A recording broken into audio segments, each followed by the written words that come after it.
Hannah Cole thought she was getting into her Uber. Instead, she stepped into the bulletproof SUV of the city's most dangerous mafia boss and watched him execute 3 men before the door even closed. Now Victor Morelli tells her she can't leave, can't call for help, can't go home, because his enemies saw her face. And in his world, that means she's already dead, unless he keeps her alive himself. One wrong door on Christmas Eve. One mistake that will cost her everything she knew and give her everything she never knew she needed. If you're ready for a story about danger, obsession, and the kind of love that breaks every rule, stay with me until the end. Hit that like button and drop a comment with your city so I can see how far this story travels. Now, let's begin. The snow fell in fat, lazy flakes over the city, turning the December streets into something almost beautiful. Almost. Hannah Cole stood on the corner of 5th and Morrison, her phone at 2% battery, her breath making small clouds in the frozen air. Christmas Eve. Everyone else was home with family, wrapped in warmth and light and the kind of belonging she'd stopped believing in years ago. Her thumb hovered over the Uber app. Black Honda Accord. License plate JKL 4392. 5 minutes away. She pulled her thin coat tighter. The wool was expensive, or had been, 3 years ago when she'd bought it for her first day at Patterson and Holmes. Back when she thought hard work meant something. Back when she believed people noticed effort. They didn't. Hannah was invisible. The lawyer who worked late because no one asked her to Christmas dinner. The woman who prepared briefs that senior partners presented as their own. 28 years old, competent, reliable, and utterly unseen. Her phone buzzed. "Your ride is here." She looked up and saw a black SUV idling at the curb. Not a Honda, but close enough in the dark. The license plate was obscured by snow. Hannah was cold, tired, and desperate to get off the street before her phone died completely. She reached for the door handle. The moment she pulled it open, she knew something was wrong. The interior wasn't the worn fabric of a rideshare sedan. It was leather, pristine and expensive, with panels that looked reinforced. The windows were tinted nearly black, and the man in the back seat, he wasn't expecting a passenger. Victor Morelli turned his head slowly, and Hannah's heart stopped. She'd never seen him before, but she knew the type. Expensive suit, brutal eyes, the kind of stillness that came from absolute control. He held a phone to his ear, mid-conversation, and his expression shifted from surprise to cold calculation in less than a second. "Wrong car," Hannah stammered, already backing away. "Get in." His voice was quiet, almost soft. That made it worse. "I'm sorry, I thought, now." It wasn't a request. The driver, a man built like a concrete wall, had already stepped out and moved behind her, blocking her escape. Hannah's survival instinct screamed at her to run, but her legs wouldn't move. The street was empty, her phone was dying, and the look in Victor Morelli's eyes told her that running would only make things worse. She climbed in. The door closed behind her with a heavy, final sound. Victor resumed his phone call as if she weren't there, his tone clipped and businesslike. "No, I don't care what Castellano thinks he's owed. Tell him if he wants to renegotiate, he can do it in person." A pause. "Good. I'll be there in 20 minutes. Hannah sat rigid against the opposite door, her mind racing. She'd made a mistake, a stupid, terrible mistake, but he'd let her go once they cleared this up. She'd explain about the Uber, apologize, and glass shattered. The rear window exploded inward, spraying fragments across the seat. Hannah screamed and threw herself down as gunfire erupted, sharp, brutal cracks that seemed to come from everywhere at once. The SUV lurched forward, tires screaming against the pavement. Victor moved with terrifying precision. He grabbed Hannah by the back of her coat and shoved her to the floor, covering her body with his own as bullets punched into the reinforced exterior. His phone clattered somewhere near her face. His weight pressed her into the carpet, solid and immovable. "Stay down," he ordered, his mouth close to her ear. She couldn't have moved if she'd wanted to. Terror locked her muscles, made her breathing come in short, panicked gasps. The gunfire continued, a relentless percussion that seemed to last forever and no time at all. Then Victor shifted, drawing a weapon from inside his jacket with fluid ease. He rolled to the side, brought the gun up, and fired 3 times through the shattered window. Each shot was deliberate, controlled. No wasted movement. The answering gunfire stopped. The SUV careened around a corner, throwing Hannah against the seat. She caught a glimpse of the driver's face in the rearview mirror, calm, focused, like this was just another Tuesday night. Victor lowered his weapon and pulled Hannah upright with one hand, his grip iron firm on her arm. "You hurt?" he demanded. Hannah shook her head. She couldn't speak, couldn't process what had just happened. Victor studied her for a moment, his dark eyes cataloging every detail of her face. Then he released her and turned his attention to the driver. "Marco, status. 3 vehicles. We lost 2 at the intersection. Third one's still tailing, but at distance. Lose them." "Already on it, boss."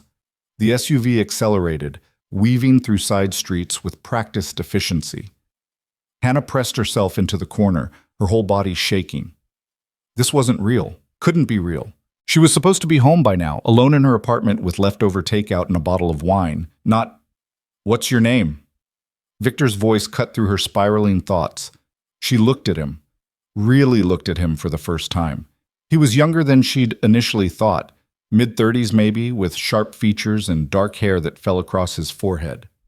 Handsome in a brutal, uncompromising way. The kind of man who made boardrooms nervous and enemies disappear. "Hannah." Her voice came out barely above a whisper. "Hannah Cole. Hannah Cole," he repeated, as if testing the weight of it. "What do you do, Hannah?" I'm a lawyer at Patterson and Holmes.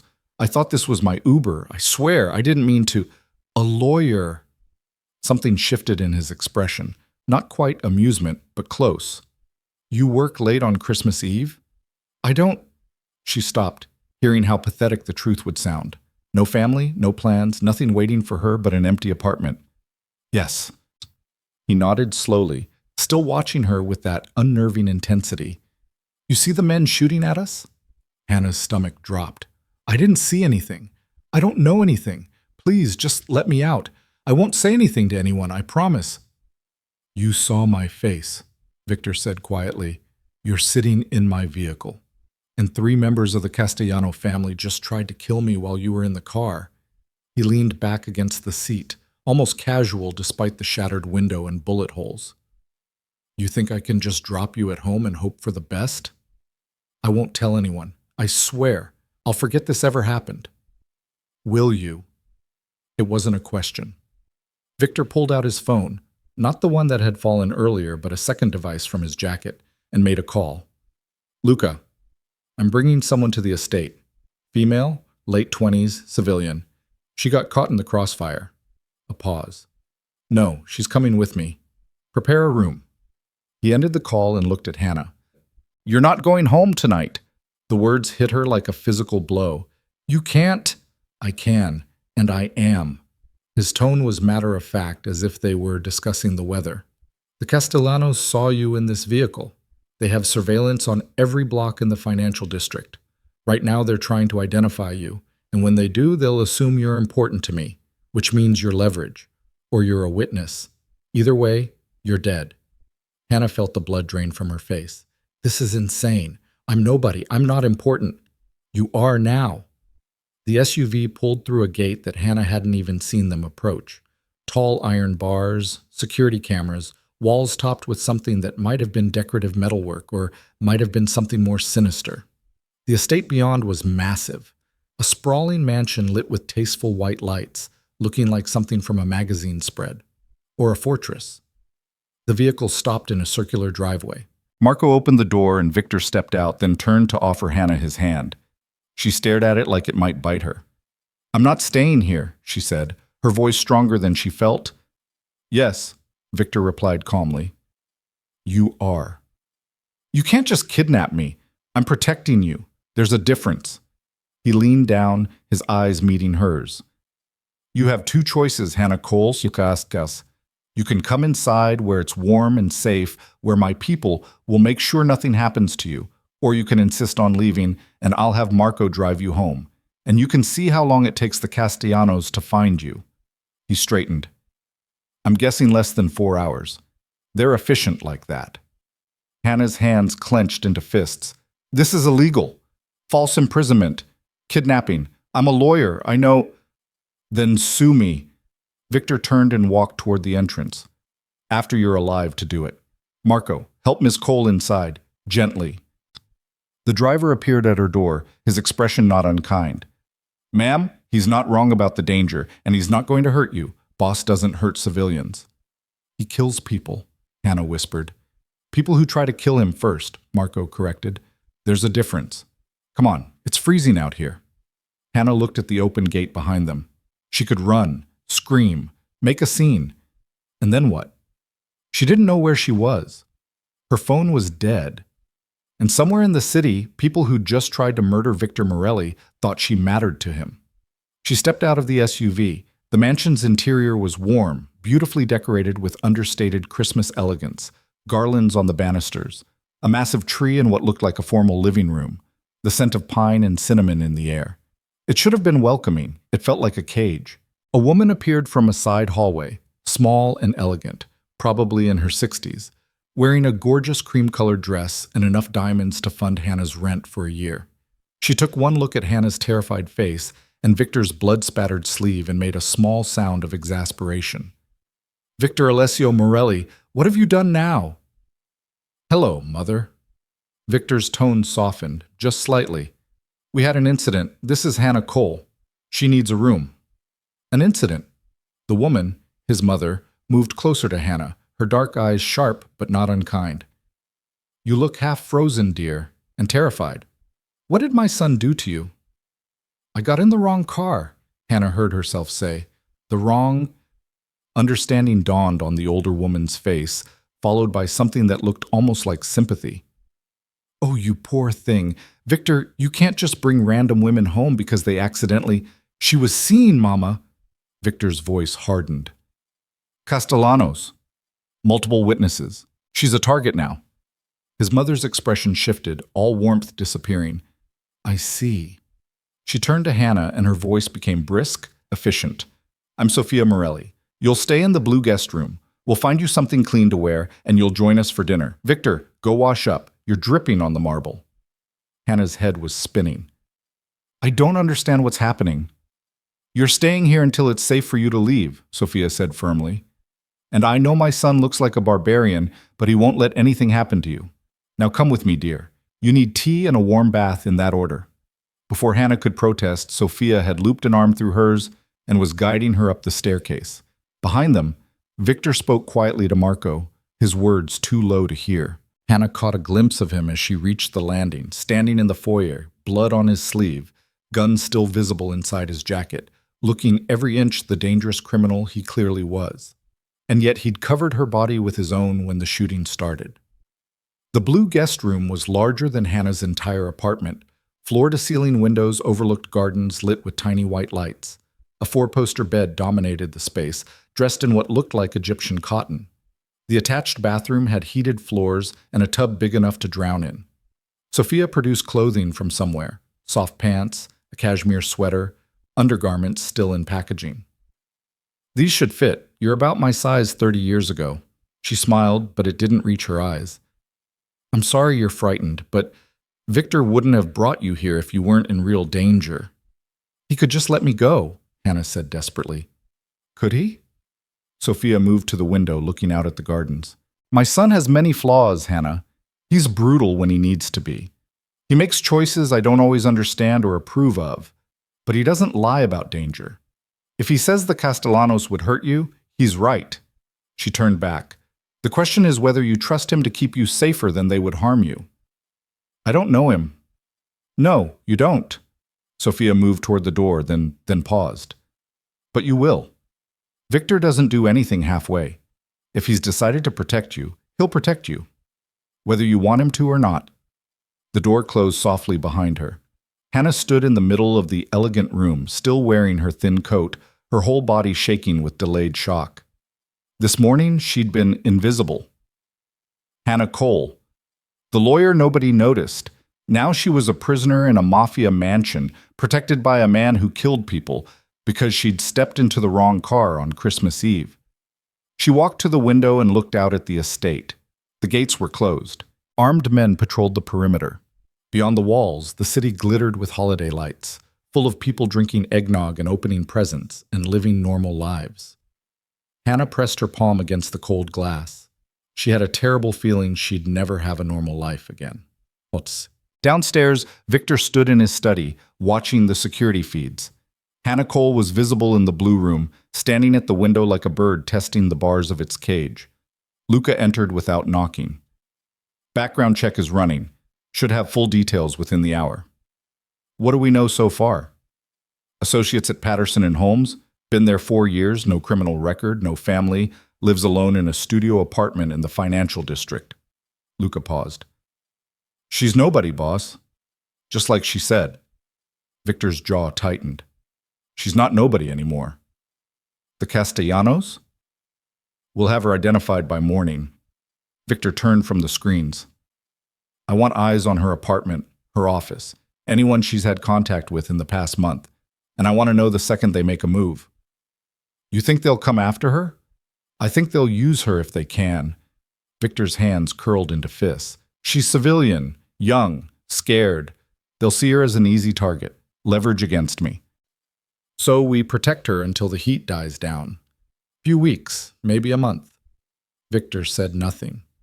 He was still seeing Hannah's face in the car, the terror, yes, but also the intelligence in her eyes, the way she'd tried to bargain, to use logic, even while bullets shattered glass around her, a lawyer, quick thinking, brave despite the fear, and completely devastatingly alone on Christmas Eve. Boss? Luca's voice pulled him back. How long are we keeping her here? Victor looked at the screens again. Hannah had moved away from the window and was sitting on the edge of the bed, her head in her hands. Even through the grainy security footage, he could see her shoulders shaking. As long as it takes, he said finally. As long as she needs. And if she wants to leave?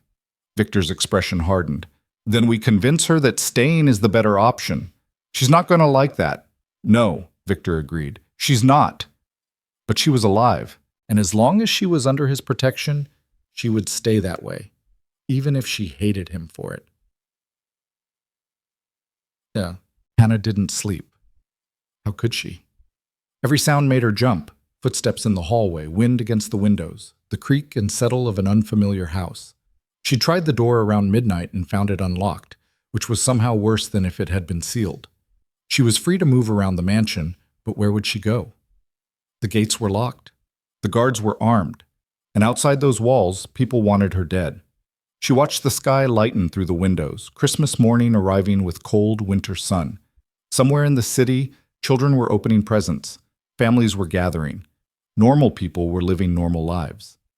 Hannah was trapped in a mansion with a man who killed people and a sweet old woman who treated murder like a minor social inconvenience.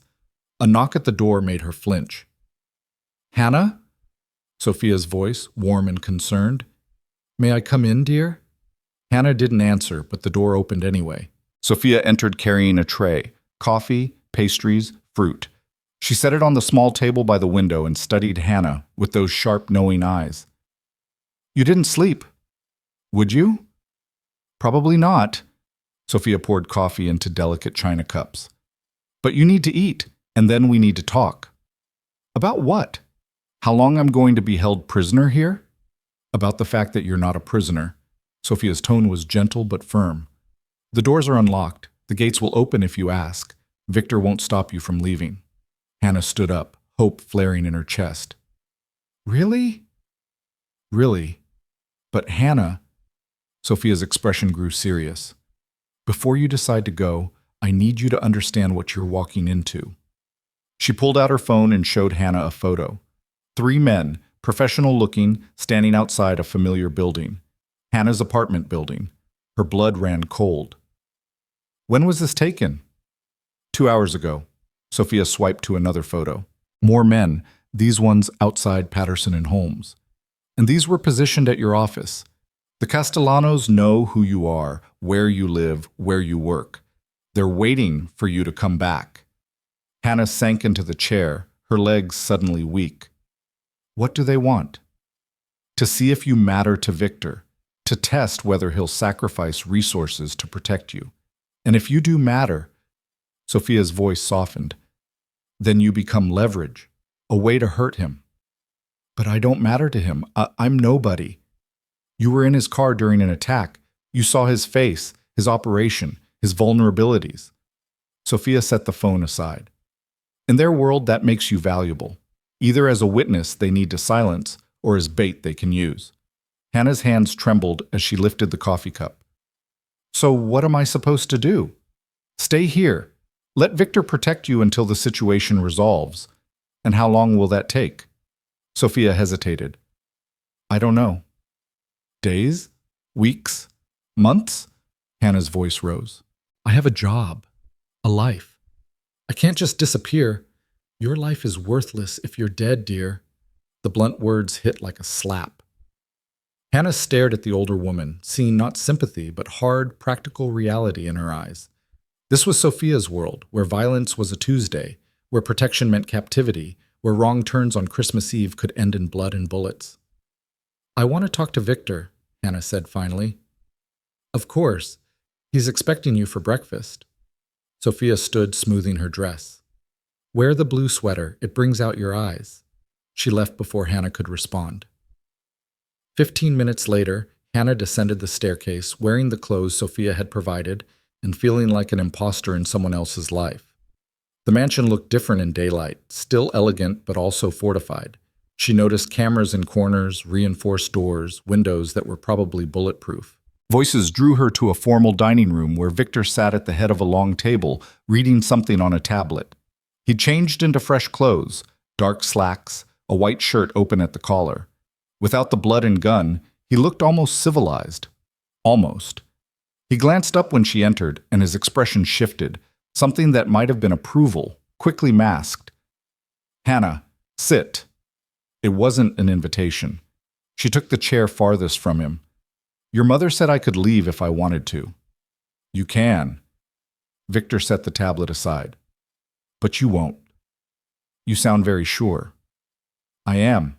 He gestured to the chair closer to him. Stop sitting so far away. I'm not going to hurt you. You held me hostage.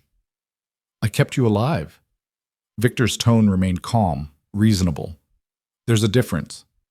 Hannah didn't move. How long do I have to stay here? Until it's safe. That's not an answer. It's the only one I have. Victor leaned back, studying her. The Castellanos are waiting for you to surface. The moment you do, they'll move. Could be a quiet abduction. Could be a bullet from a distance. Either way, you don't walk away from it. So I just stay here forever? No. Just until we resolve the situation. We? Hannah's laugh was sharp, bitter. I'm not part of your we, Mr. Morelli. I'm a lawyer who got in the wrong car. You're a witness who saw too much, Victor corrected. And whether you like it or not, you're under my protection now. I didn't ask for your protection. You didn't have to. He stood, moving around the table with that same predatory grace she'd noticed in the car. This is my fault, my war, my enemies. I don't let civilians pay for my mistakes. Hannah stood too, refusing to be intimidated even though her heart was hammering. Then let me go. Give me police protection, or the police can't protect you from the Castellanos. Victor stopped close enough that she had to tilt her head to meet his eyes. I can. This estate has more security than most government facilities.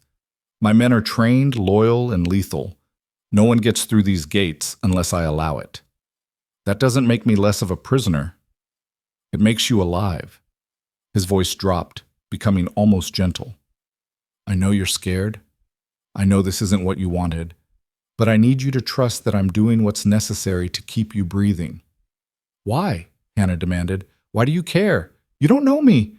Victor was quiet for a long moment, his dark eyes searching her face. Because you're innocent. Because you were alone on Christmas Eve, working late, trying to get home. Because you didn't deserve any of this. He stepped back, giving her space. And because I'm not the monster you think I am. You killed 3 men last night. 3 men who were trying to kill us both. Victor's expression hardened. I don't murder innocent people, Hannah. I protect what's mine and eliminate threats. That's all. I'm not yours." "No," he agreed. "But you're my responsibility now, whether you accept that or not." A woman appeared in the doorway, middle-aged, kind-faced, wearing an apron. "Breakfast is ready, Mr. Morelli." "Thank you, Teresa." Victor turned back to Hannah.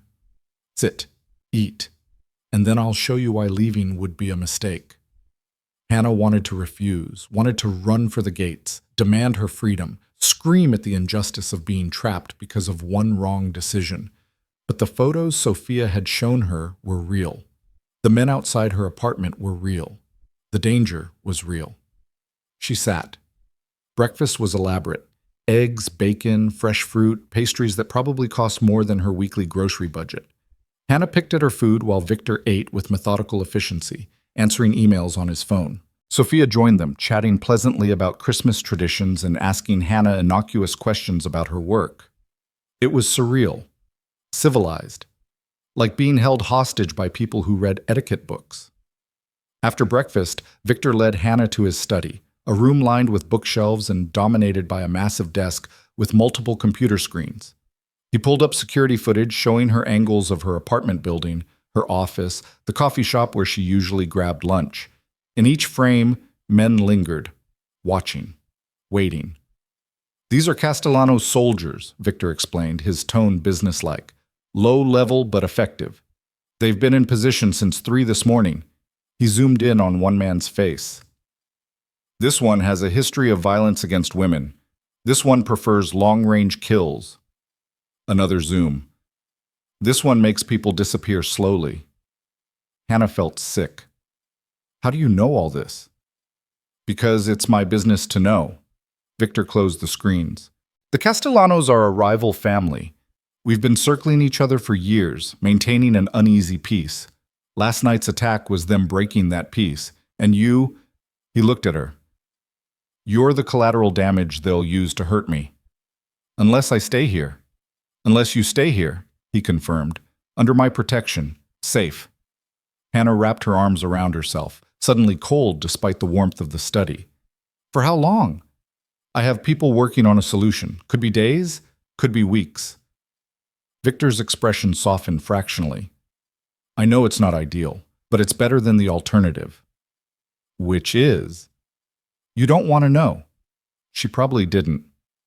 Hannah looked around the study, at the books, the expensive art, the security feeds showing a fortress estate. This was Victor's world: power and violence, protection and control. And for now, she was trapped in it.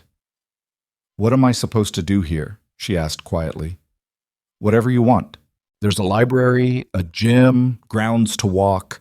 My mother will probably talk your ear off about Christmas traditions." Victor moved to the door, then paused. "And Hannah? The doors are unlocked. You can leave any time, but I hope you don't." He left her alone in the study. Hannah stood there for a long time, looking at the security feeds, at the men waiting for her, at the gates that promised freedom and delivered death. Then she looked at the mansion around her, the cage that kept her breathing.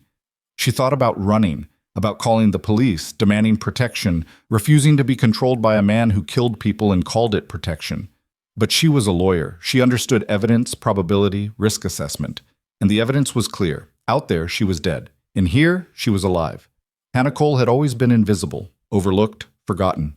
But Victor Morelli saw her. And for better or worse, he wasn't letting her go. She just had to figure out if that was salvation or damnation. And judging by the ice in his eyes when he talked about his enemies, it might be both. The first 3 days blurred together like a fever dream Hannah couldn't wake from. She spent hours in the blue guest room, staring at walls that grew more familiar and more foreign with each passing hour. Sophia brought meals on delicate china, chatting about nothing, the weather, the gardens, a charity gala she was planning for spring. As if Hannah were a house guest instead of a captive. As if this were normal. Victor appeared at irregular intervals, always with updates that meant nothing. His people were working on it. The Castellanos were still watching her apartment. The situation was fluid. He never stayed long, never pushed conversation, but his presence filled whatever room he entered, a gravitational force Hannah couldn't ignore even when she wanted to. On the 4th morning, she woke to find her laptop sitting on the desk.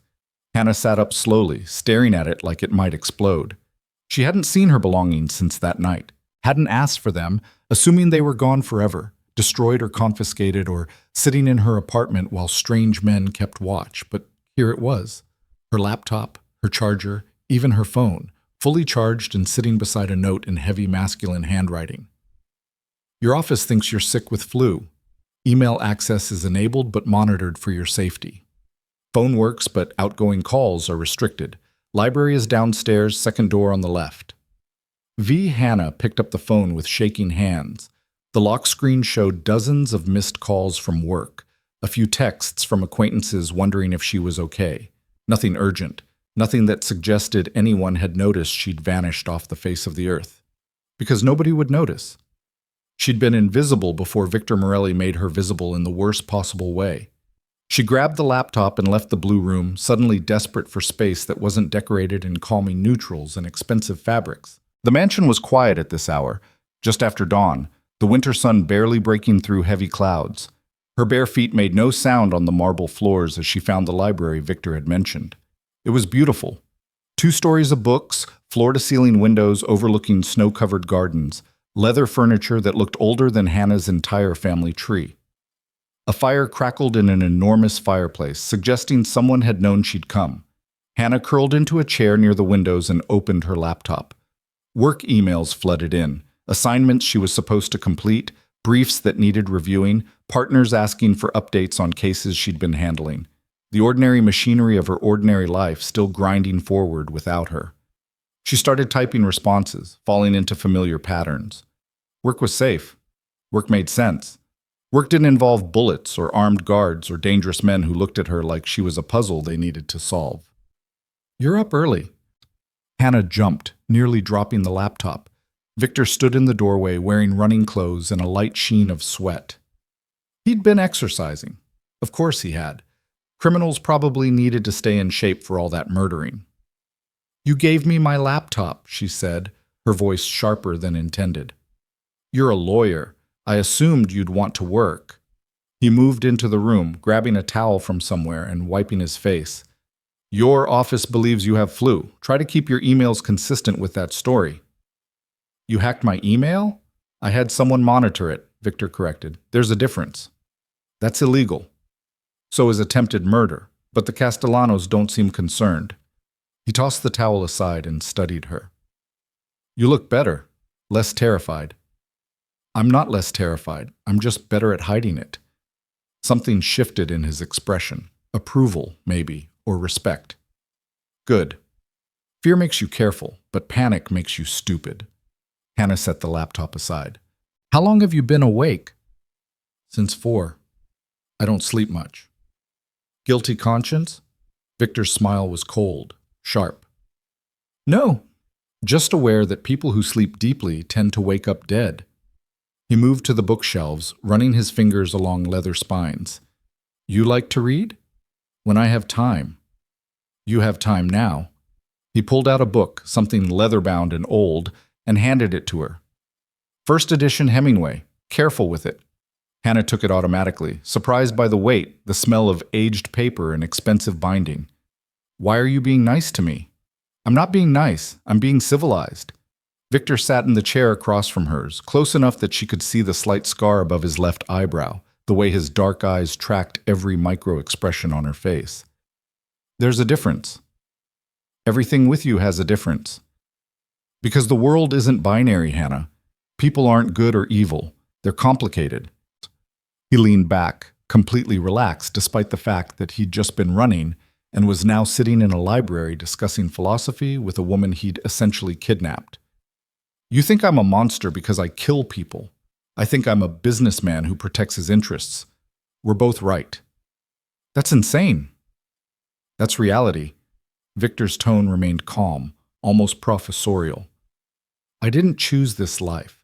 I inherited it. My father built an empire, and when he died, the empire needed someone to run it. So I run it. I make hard choices, eliminate threats, protect my family and my people.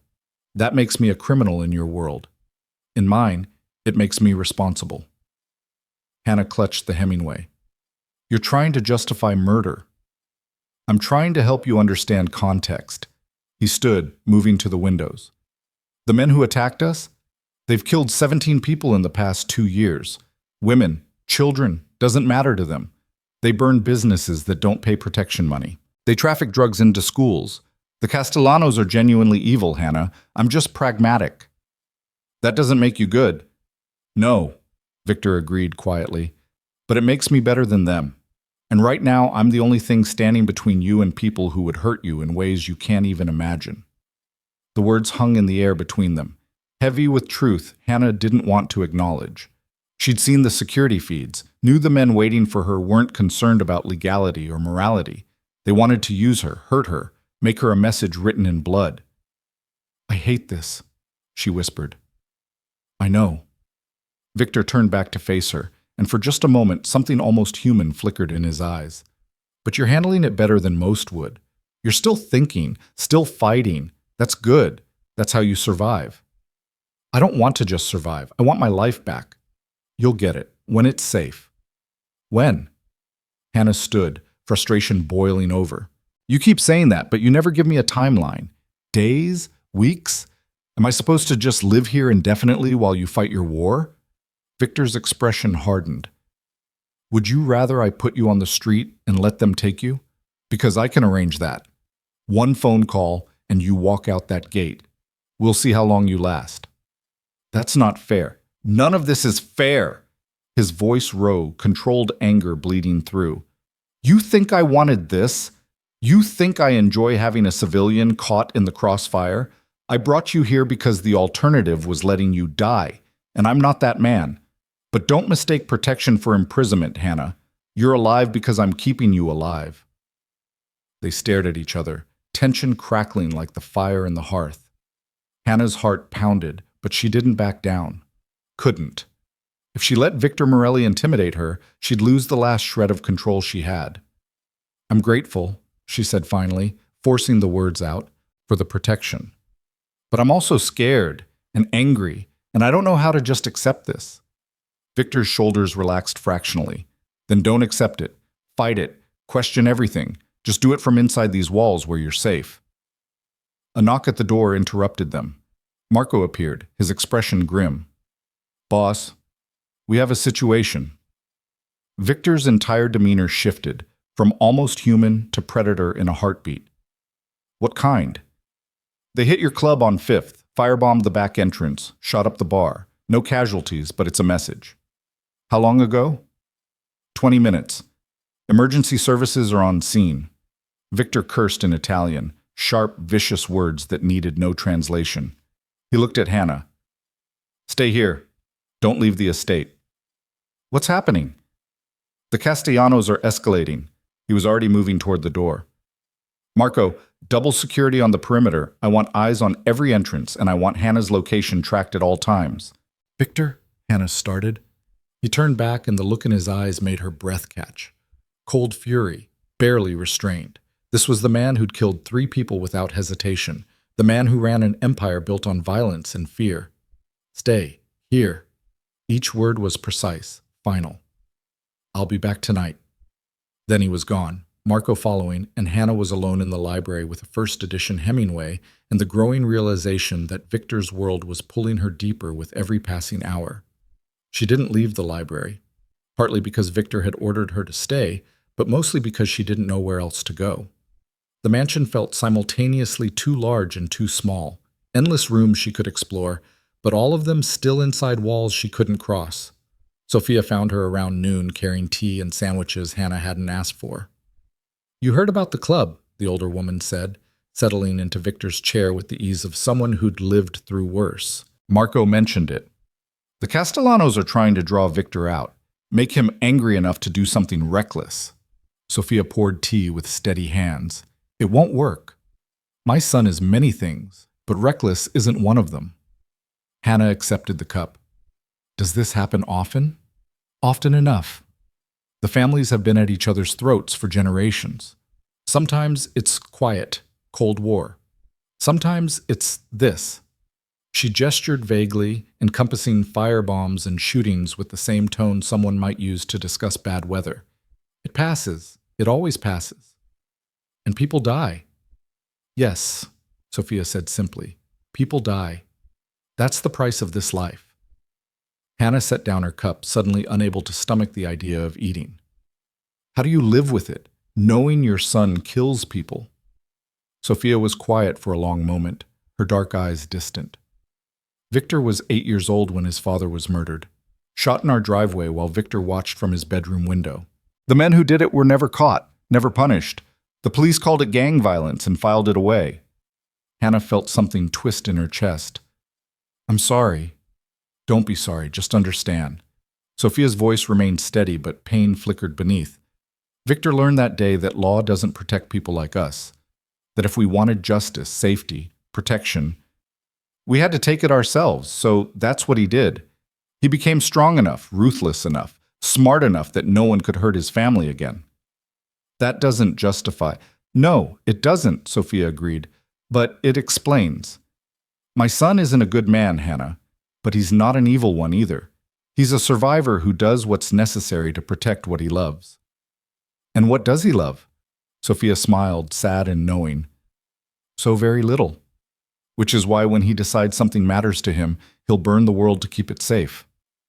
The words settled over Hannah like a weight. She thought about Victor covering her body during the shooting, the way he'd looked at her in the library, not with desire or possession, but with something darker, responsibility, determination. She mattered to him now, not because of who she was, but because she'd become his mistake to fix. That should have been comforting. Instead, it felt like standing at the edge of an abyss. Victor returned after dark, his suit jacket gone, his white shirt stained with soot. Hannah had retreated to her room but heard the commotion when he arrived, raised voices, Marco's report, Sophia's concerned questions. She stayed behind her door, listening to the mansion settle around his presence. A knock came an hour later. It's me, Victor's voice, tired. May I come in? Hannah almost said no, almost told him to leave her alone, to stop pretending they had any kind of normal relationship, but curiosity won over caution. It's your house. He entered, and she was struck by how exhausted he looked. Not weak, Victor Morelli would never look weak, but worn, like he'd been fighting battles all day and expected more tomorrow. The club will be rebuilt, he said without preamble. No one was seriously hurt. The Castellanos made their point. Which is? That they're willing to escalate until I give them what they want. Hannah sat on the edge of her bed, watching him. What do they want? Territory, money, respect. Victor moved to the window, looking out at the gardens. They think because I've been quiet the past few years, I've gone soft. They're wrong.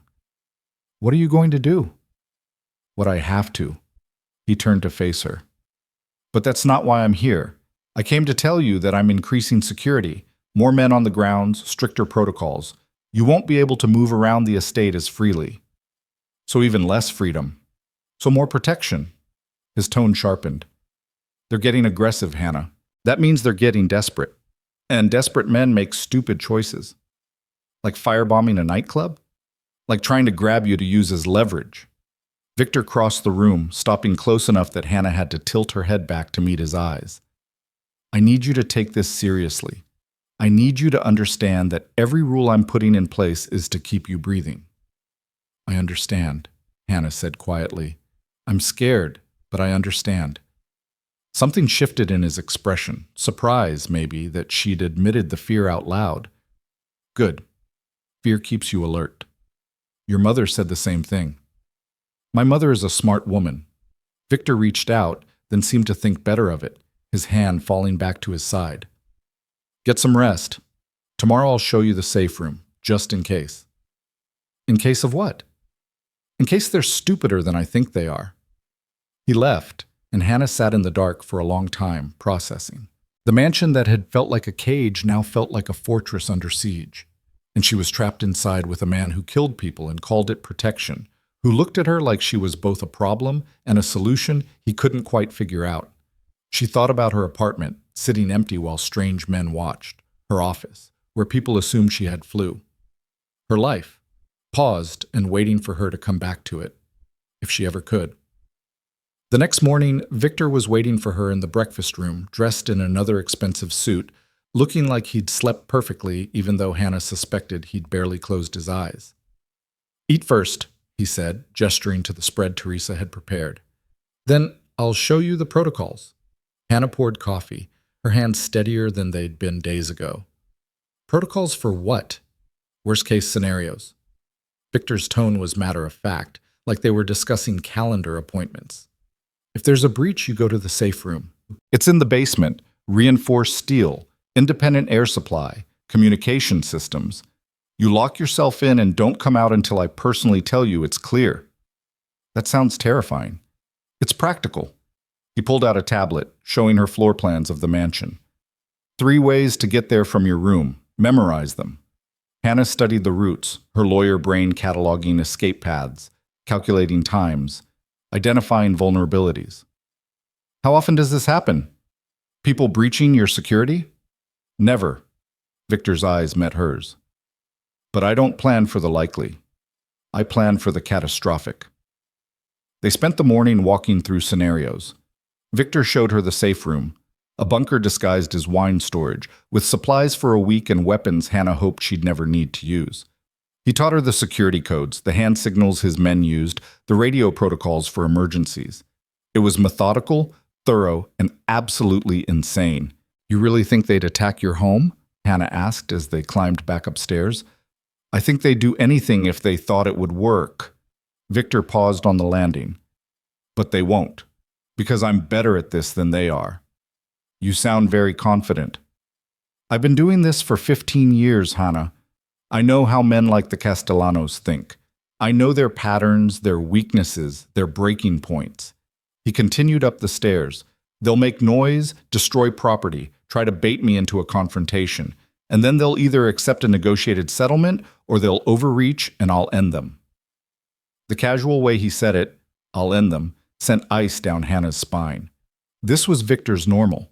Violence as business strategy, death as acceptable outcome.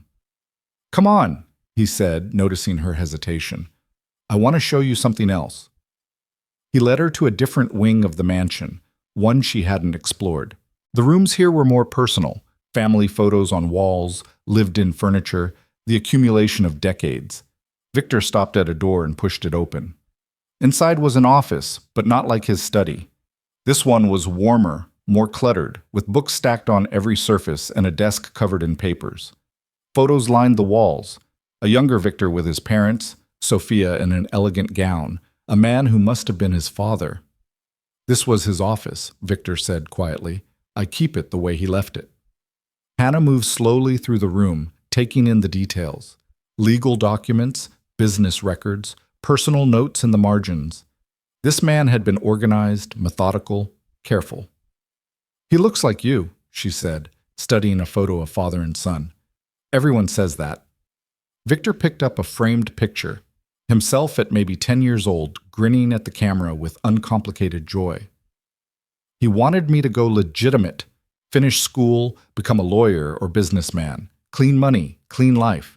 "What happened?" "He was murdered before I could disappoint him." Victor set the photo down, and I realized his dream was naive. You can't go clean when the people around you are dirty. They'll just drag you back down. Hannah looked at him, really looked, seeing past the expensive suit and controlled violence to the boy who'd watched his father die. "You could have tried." "I did try. For about 6 months. Victor's smile was bitter.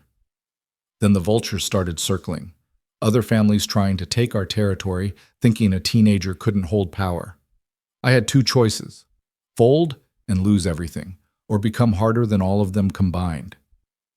So you became this. So I survived." He turned to face her fully. "And I made sure no one could hurt my family again." That's all this is, Hannah. Survival with extra steps.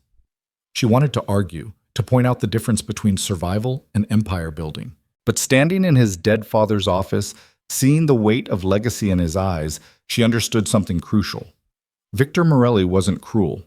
He was broken, and he'd turned his broken pieces into armor. "Why are you showing me this?" she asked.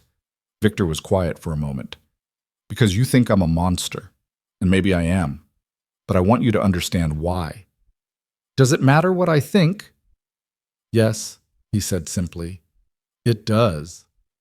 The admission hung between them, unexpected and honest. Hannah's heart did something complicated in her chest. Not attraction exactly, but recognition. They were both alone in their own ways, both trying to survive in a world that didn't care if they lived or died. I should get back to work, she said, needing distance before she said something she'd regret. Victor nodded. Marco will walk you to the library. Don't leave the estate. I know. But as she left the office, Hannah felt the walls of her cage shift. Victor wasn't just her captor anymore. He was something more complicated, more human, and that terrified her more than any threat from the Castellanos ever could. The library became Hannah's sanctuary over the following week, a space where she could pretend her life was still normal, even as everything around her proved otherwise. She worked through her cases remotely, video conferencing with colleagues who never questioned why she hadn't returned to the office, who accepted her flu story without suspicion because Hannah Cole had always been reliable, forgettable, easy to overlook. Except Victor noticed everything. He appeared at odd hours, sometimes in suits between meetings, sometimes in casual clothes that made him look dangerously normal. He'd sit across from her and work on his own laptop, the silence between them oddly comfortable for two people who should have been strangers. Sometimes he'd ask about her cases, displaying a sharp legal mind that surprised her. Sometimes he'd just watch her with those dark, calculating eyes, like she was a problem he was trying to solve. Hannah told herself she hated it, told herself the fluttering in her chest when he entered a room was anxiety, not anticipation. Told herself she was counting days until she could leave, not growing used to the rhythms of his mansion, his life, his presence. She was lying to herself, and she knew it. On the 8th day of her captivity, she'd stopped calling it protection in her own mind. Hannah found herself restless. She'd finished her work early, read until the words blurred, and the blue guest room felt smaller with each passing hour. The mansion was quiet, Sophia gone to some charity event, Victor locked in meetings somewhere in the East Wing. Hannah wandered the hallways, trailing fingers along expensive wallpaper, studying portraits of Morelli ancestors who looked stern and unforgiving. She found herself in front of Victor's study, the door slightly ajar, voices drifting out. She knew she shouldn't listen, knew that whatever Victor was discussing wasn't meant for her ears, but she'd been locked in this golden cage for over a week, and curiosity overrode caution. The Castellanos are getting bold, Marco's voice tight with tension. They hit another property last night, the warehouse on 10th. Casualties? Victor's tone was ice. 3 of our guys injured.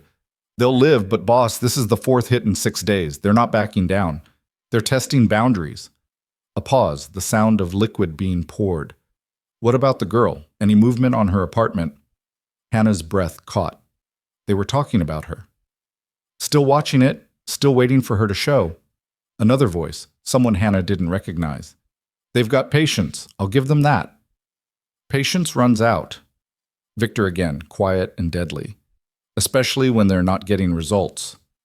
How long before they decide she's not worth the investment? Could be days? Could be months? Castellano's playing a long game. Then we change the game. Victor's chair scraped against floor. I want eyes on every Castellano property. I want to know where they eat, sleep, where they take their mistresses. I want leverage. You planning to negotiate? I'm planning to end this. The menace in Victor's voice made Hannah shiver. One way or another, the Castellanos are done threatening what's mine. What's mine? Hannah pressed her hand against the wall, steadying herself. She wasn't his. Wasn't anything except collateral damage he'd taken responsibility for. But the possessiveness in those words sent heat through her veins that she absolutely did not want to examine. What about Hannah? Marco asked, and she froze. What about her? How long are we keeping her here? She's getting restless. I can see it when she walks the grounds. Eventually, she's going to try to leave. She won't. Victor sounded completely certain. She's smart enough to know what's waiting out there. And if she's not? Silence stretched, heavy and dangerous. Then Victor spoke, his voice low enough that Hannah had to strain to hear. Then I'll convince her, whatever it takes. The words should have terrified her, should have sent her running back to her room, planning escape, fighting against the control Victor wielded so effortlessly. Instead, Hannah felt something unfurl in her chest, dark, complicated, entirely inappropriate. She backed away from the door before anyone could catch her eavesdropping and retreated to the safety of the library. Her hands shook as she poured tea from the service Teresa had left, the delicate china rattling against the saucer. Whatever it takes. What did that mean? More guards, stricter rules, actual locks on her doors, or something else, something that involved the way Victor looked at her when he thought she wasn't paying attention, like she was precious and fragile in his. You're thinking too loud. Hannah jumped, tea sloshing over the rim of her cup. Victor stood in the doorway, jacket discarded, sleeves rolled up, looking entirely too attractive for a man who'd just been discussing leverage and ending threats. You startled me, she managed. You were distracted. He moved into the room with that predatory grace, stopping near enough that she could smell his cologne, something expensive and understated. What's on your mind? Lie, her brain supplied. Say nothing. I'm tired of being trapped here. Trapped. Victor's mouth curved, not quite a smile. You have a library most universities would envy, a chef who caters to your preferences, grounds to walk, and complete safety. That's hardly a prison. It's not freedom either. No, he agreed, settling into the chair across from hers. But it's alive. I'll take alive over free any day. Hannah set down her cup before she could drop it. How much longer? We're working on it. That's not an answer. It's the only one I have. Victor leaned forward, elbows on his knees, his dark eyes locked on hers. The Castellanos are escalating. That means they're either desperate or they're planning something big. Either way, letting you leave right now would be suicide. So I just wait. Indefinitely. Yes. The blunt honesty hit harder than a lie would have.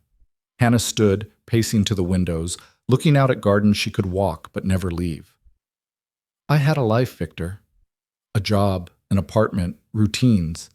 Maybe it wasn't much, but it was mine. And you'll have it back. He rose, moving to stand beside her. When it's safe. You keep saying that. She turned to face him, frustration bleeding into her voice. But what if it's never safe? What if this war between you and the Castellanos drags on for months, years? Do I just live here forever, working remotely, pretending everything's fine while you... She stopped, catching herself before she said too much. While I what? Victor's voice dropped, dangerous and soft. While you go out there and do whatever violent things you do. Hannah wrapped her arms around herself. I hear the reports, you know, Marco updating you on hits and casualties and strategy. I'm not stupid, Victor. I know what you are. And what am I? A criminal. A killer. The words came out harsh, desperate. Someone who solves problems with violence and calls it protection. Victor didn't flinch. Yes, all of that is true. It doesn't bother you? Should it? He tilted his head, studying her. I am what I need to be to keep my family safe, my business running, my people protected. If that makes me a monster in your eyes, so be it. But I'm the monster keeping you alive. Hannah laughed, sharp and bitter. Is that supposed to comfort me? No, it's supposed to make you think. Victor stepped closer, and she could feel the heat of him, the controlled power he carried like a second skin. You came from a world where law matters, where rules are sacred, where violence is something that happens to other people. I come from a world where law is a suggestion, rules are negotiable, and violence is Tuesday. We're different, Hannah. But right now, you need my world more than yours needs you. The truth of it stung. I hate this. I know. His hand came up, hovering near her face like he wanted to touch her, but wasn't sure if he should. But you're handling it. You're stronger than you think. I don't feel strong. I feel scared and angry and completely out of control. Good. That means you're still fighting. Victor's hand dropped back to his side. The day you stop being scared is the day I start worrying about you. Hannah looked up at him. This man who'd stolen her freedom and called it salvation, who killed people and slept soundly, who looked at her like she was simultaneously a burden and something precious. Why do you care? Really? You could have just let me go that first night. Let the Castellanos think I meant nothing. Why didn't you? Victor was quiet for a long moment, something complicated moving behind his eyes. Because you got in my car by accident. Because you were just trying to get home on Christmas Eve. Because every choice that led to you being in danger was mine, not yours. His jaw tightened. I don't let innocent people pay for my mistakes, Hannah. Not if I can prevent it. So this is guilt. This is responsibility. He turned away, moving toward the door. Get some rest. Tomorrow I'm taking you somewhere. Where? Somewhere that might help you understand why you can't leave yet. He left before she could ask more questions, and Hannah stood alone in the library, her heart doing complicated things her brain insisted were just adrenaline and stress. She was lying to herself again. The next morning, Victor appeared at her door dressed in casual clothes, dark jeans, a leather jacket, looking more like a dangerous stranger than the suited businessman she'd grown accustomed to. Come on, we're going out. Hannah blinked. Out? As in outside the gates? As in a controlled excursion with extensive security. He gestured to the clothes laid out on her bed, jeans, boots, a warm coat.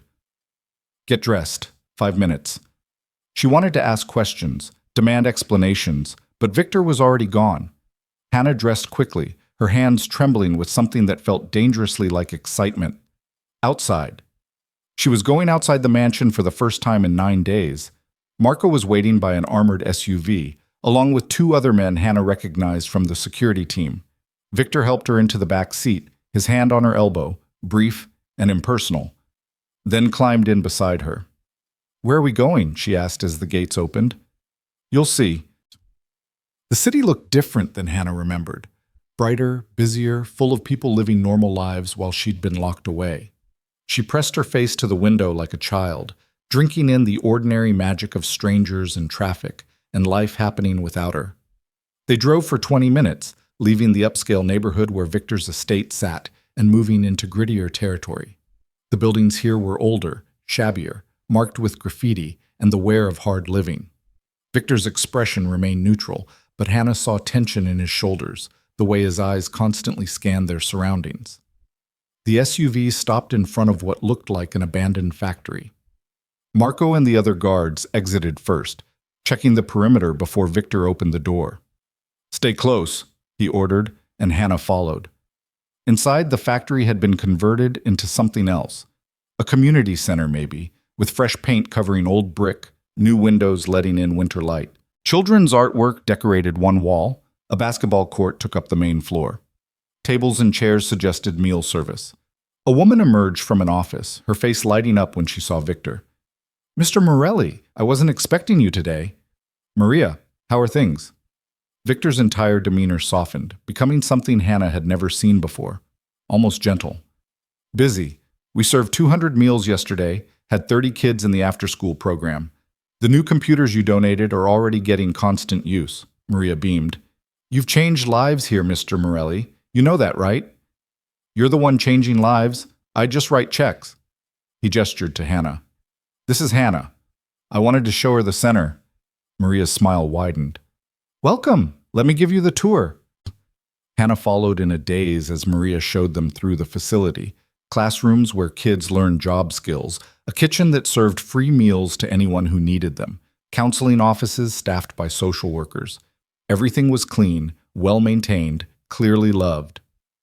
Mr. Morelli funded this entire operation, Maria explained as they walked. 3 years ago, this building was nothing but rats and broken windows. Now it's a lifeline for this neighborhood. We've placed 47 people in jobs, kept kids off the streets, given families hope. Hannah looked at Victor, seeing him differently. You did all this? The community did it. I just provided resources. But she saw pride in his eyes, carefully hidden, but there. They spent an hour at the center, Victor stopping to talk with staff, greeting kids by name, discussing expansion plans with Maria. He was different here, still controlled, still powerful, but using that power for something other than violence. Back in the SUV, Hannah sat in silence, processing. Victor waited, giving her time. Why did you show me that? She asked finally. Because you think I'm only capable of destruction. Victor's voice was quiet. I wanted you to see that I build things too. The community center doesn't erase the people you've killed. No, it doesn't. He turned to face her. But it proves I'm more than just a killer, Hannah. I'm complicated, just like you're more than just a lawyer who works too hard and goes home alone on Christmas Eve. The observation stung because it was true. You don't know me. I know you've been at Patterson and Holmes for 4 years and never made partner. I know you bill more hours than anyone else but get passed over for promotions. I know you have no family, few friends, and you spent last Christmas working on a brief that someone else presented. Victor's eyes held hers. I know you're invisible in your own life, Hannah, and I know what that feels like. She wanted to deny it, to tell him he was wrong, to defend the small, quiet life she'd built. But every word he'd spoken was accurate, pulled from the background check she knew he'd run and the observations he'd made watching her these past days. That's not fair, she whispered. No, but it's true. He reached across the space between them, his hand covering hers briefly before withdrawing. You think I'm trapping you here? Maybe I am. But maybe I'm also showing you that there's more to life than being overlooked and undervalued. By making me a prisoner? By making you visible. Victor's smile was sharp, knowing.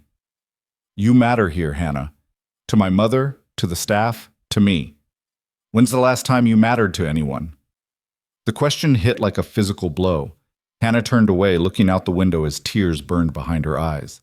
She wouldn't cry, wouldn't give him the satisfaction of being right. But he was right. She'd been invisible for so long, she'd forgotten what it felt like to be seen. They drove in silence back to the estate. Hannah retreated to her room, claiming exhaustion, needing space to think. Victor let her go without argument, but she felt his eyes on her, tracking her progress through his mansion like she was something valuable that might break. That night, she couldn't sleep. The blue guest room felt suffocating, too warm, too quiet. Hannah pulled on the robe Sophia had provided and slipped into the hallway, seeking air, space, anything to calm the chaos in her head. She found Victor in his study, still dressed, still working despite the late hour. He looked up when she appeared in the doorway, surprise flickering across his face. Can't sleep? He asked. Too much thinking. Hannah hugged the robe tighter. Can I come in? He gestured to the chair across from his desk. Hannah sat, curling her legs under her, feeling young and vulnerable and entirely out of her depth. Thank you, she said quietly. For today. For showing me the center. You're welcome. It doesn't change what you are. No, Victor agreed, but maybe it adds context. Hannah studied him, this man who funded community centers and firebombed rivals, who protected her with brutal efficiency and looked at her like she might be something more than a problem to solve. I'm scared, she admitted. Of the Castellanos?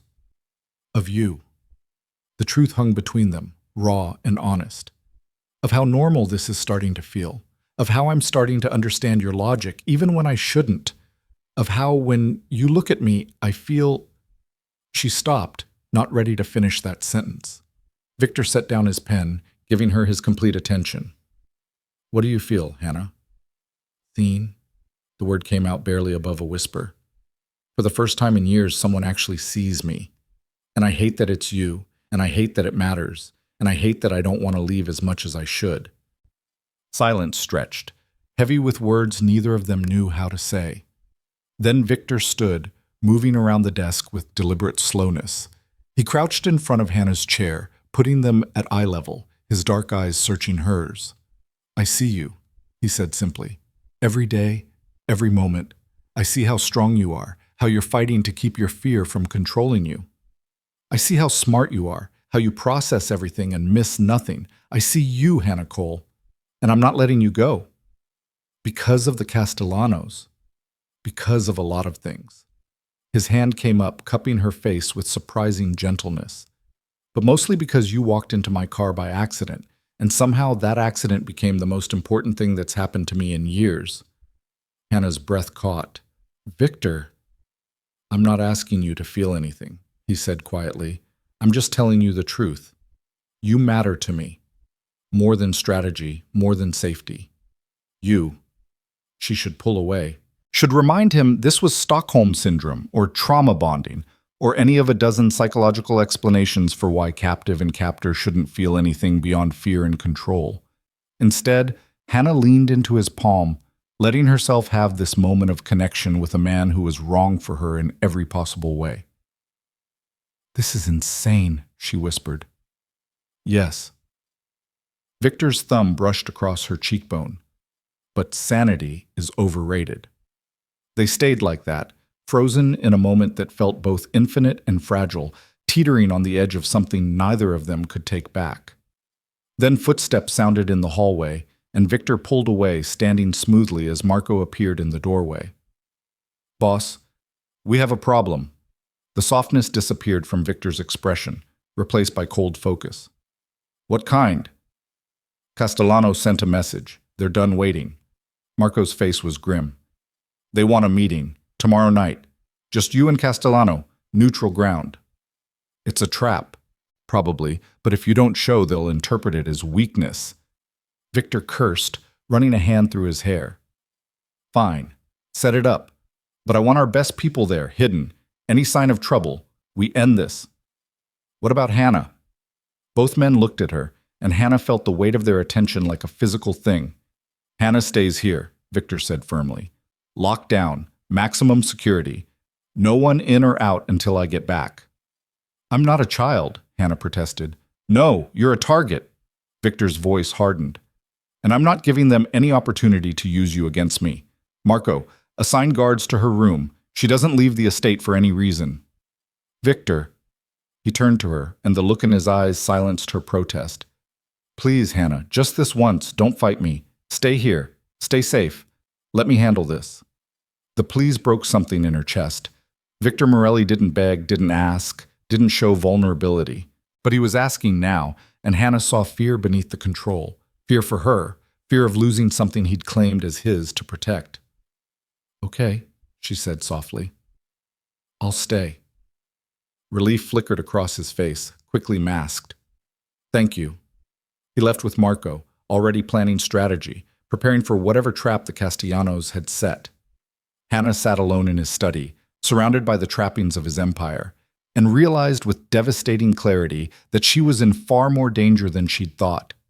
Not from the Castellanos, not from bullets or kidnapping or violence, from falling for a man who killed people and called it protection, who saw her when no one else had, who looked at her like she was both precious and permanent. Hannah wrapped the robe tighter and tried to convince herself that what she felt was fear, not something infinitely more dangerous. She was lying to herself, and this time she knew it wouldn't work. Hannah woke the next morning to find the mansion transformed into something closer to a military installation. Guards she'd never seen before patrolled the hallways, their expressions hard and professional. The windows had been fitted with additional security measures overnight. Even Sophia seemed tense, her usual warmth replaced by the focused determination of someone who'd lived through wars before. Victor was already gone, Marco informed her over breakfast. Meeting with his people, preparing for tonight's confrontation with Castellano, ensuring every contingency was planned for. Hannah picked at her food, her stomach too knotted with anxiety to accept much. "He'll be fine," Sophia said, settling into the chair beside her. "Victor has survived worse than this." "Has he told you what happened? What they want?" "The Castellanos want what everyone wants: power, territory, respect." Sophia poured tea with steady hands. "But more than that, they want to prove Victor has weaknesses, that he can be rattled, controlled, beaten. And I'm the weakness they think they've found. You're a complication they didn't expect." Sophia's dark eyes were kind but unflinching. "My son doesn't bring civilians into his world, Hannah. The fact that he's kept you here, protected you this intensely, tells them you matter. And anything that matters to Victor is leverage." Hannah set down her fork, her appetite completely gone. "I should leave. If I'm the problem, if you leave, you die." Sophia's voice was flat, certain. "The Castellanos have been watching your apartment for 2 weeks. They know your routines, your vulnerabilities, your complete lack of protection. You walk out those gates, and I give you 3 hours. Maybe 4 if you're lucky. So I just stay here forever? Let Victor fight battles because I got in the wrong car? You stay here until the threat is neutralized." Sophia reached across the table, covering Hannah's hand with her own. "I know this is hard. I know you feel helpless, but trust my son. He's very good at what he does." "Killing people?" Protecting what's his, Sophia corrected gently. And like it or not, dear, he's decided you're his to protect. The word settled over Hannah like a weight. She'd felt it last night in his study. The possessiveness in Victor's eyes when he'd cupped her face, the raw honesty when he'd said she mattered. But hearing it from Sophia made it real in a way Hannah wasn't ready to confront. I should hate him, she said quietly. Should you? Sophia tilted her head. He's kept you alive, kept you comfortable, shown you parts of himself most people never see. Yes, he's taken your freedom, but he's given you his protection, his attention, his trust. In Victor's world, that's more valuable than gold. In my world, it's called kidnapping. Your world would have let you die on that street. Sophia's voice hardened just slightly. My son's world is brutal, Hannah, but it's honest. There are no polite lies here. No pretending violence doesn't exist, just survival and the choices we make to keep breathing. Hannah pulled her hand back, wrapping her arms around herself. I don't know how to live in his world. Then it's fortunate you won't have to. Sophia stood, smoothing her elegant dress. Because once this is over, once the Castellanos are dealt with, you can go back to your life. Back to being invisible and overlooked and alone on Christmas Eve. The words stung because they were true. Hannah had been invisible before Victor, forgettable and forgotten.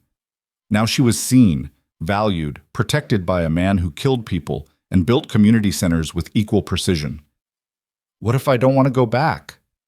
The question escaped before Hannah could stop it. Sophia's smile was sad, knowing. Then you'll have to decide what you're willing to sacrifice to stay. She left Hannah alone with her breakfast and her spiraling thoughts. The hours crawled by with agonizing slowness. Hannah tried to work, to distract herself with contracts and briefs and the familiar machinery of her old life. But her mind kept drifting to Victor, to whatever meeting was being planned, to all the ways tonight could go catastrophically wrong. Marco appeared in the library around noon, his expression carefully neutral. Boss wants to talk to you, video call. Hannah's heart jumped. Is he okay? He's fine, just wants to check in. Marco handed her a tablet. I'll give you privacy. The screen connected and Victor's face appeared. He was in some nondescript room, still in the clothes he'd worn that morning, looking tired but focused. His eyes softened fractionally when he saw her. Hannah, how are you holding up? I'm fine. Bored, worried. She studied his face through the screen, searching for signs of stress. Where are you? Somewhere safe, planning. Victor's jaw tightened. The meeting with Castellano is set for 8 tonight. Neutral ground, limited personnel. It should be straightforward. Should be doesn't mean will be. No, but I've survived worse odds. He leaned closer to the camera. I need you to promise me something. What? Stay in the estate. No matter what you hear, no matter what anyone tells you, you stay inside those walls until I personally come get you. Hannah's chest tightened. Victor, you're scaring me. Good. Fear keeps you careful. But his voice softened. I'm not planning to die tonight, Hannah. But if something goes wrong, if the Castellanos try something stupid, I need to know you're safe. That you're not trying to be heroic or making decisions based on incomplete information. What kind of incomplete information? Victor hesitated, and Hannah saw the calculation in his eyes. How much to tell her, how much to hold back. The Castellanos might try to draw me out by threatening you, fake emergencies, false reports. I need you to ignore all of it. Trust that my people will keep you safe and wait for me. And if you don't come back, I will. The certainty in his voice left no room for doubt. But if something delays me, Marco has instructions. He'll keep you protected until the situation resolves. Hannah wanted to argue, to demand more details, to make him promise he'd be careful. But she saw the tension in his shoulders, the weight of responsibility he carried, and understood that her fear was just one more burden he didn't need. Okay, she said quietly. I'll stay. I'll wait. Her voice cracked. Just come back. Something shifted in Victor's expression, surprise and warmth bleeding through the control. I will. I promise you, Hannah. I'm coming back. The call ended, and Hannah sat holding the tablet, staring at the blank screen. Marco reappeared, taking the device gently from her hands. He means it, the guard said. Boss doesn't make promises he can't keep. Everyone dies eventually. Not tonight. Marco's voice was firm. Victor Morelli is the most prepared, most cautious, most lethal man I've ever known. The Castellanos think they're setting a trap. They have no idea they're walking into one.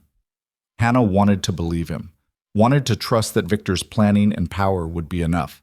But she'd seen the security feeds, knew how many enemies circled in the shadows, understood that one wrong move could end everything.